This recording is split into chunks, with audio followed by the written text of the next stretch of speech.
Many people realize that as your physical activity increases, your sodium requirements may also increase. Athletes may lose between 300 and 600 milligrams per hour of exercise, and is typically between 100 and 300 milligrams per hour for lower intensity physical activity. With that being said, as this range suggests, there are large discrepancies in how much salt someone loses during exercise. Some people may lose as little as 100 milligrams per hour, where others may lose up to a gram per hour of exercise.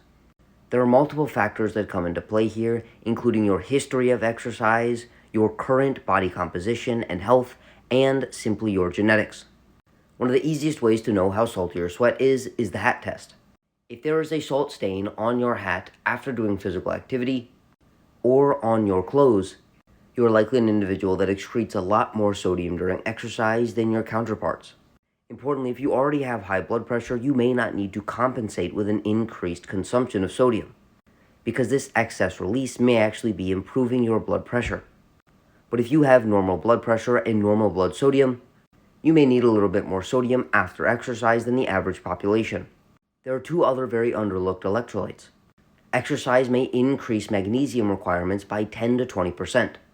In a small sample of 15 to 18-year-old volleyball players and rowers, 42% of them were magnesium deficient, indicating that magnesium deficiency is very prevalent among athletes. The RDA for magnesium for men is 300 milligrams and 270 milligrams for women, but this increases by about 10 to 20% if you are doing strenuous exercise. And the consumption of just 260 milligrams or less in men and 220 milligrams or less in females, on average results in a magnesium deficiency. So having a source of magnesium, whether through your diet or through supplementation, appears to be far more important for those with increased physical activity. And understand this activity doesn't necessarily need to be exercise, as it could come from an extremely physically active job, or just a physically active lifestyle in general. We also see loss of potassium and calcium during exercise. In essence, as your energy expenditure increases, your requirements for micronutrients, especially electrolytes, will also increase.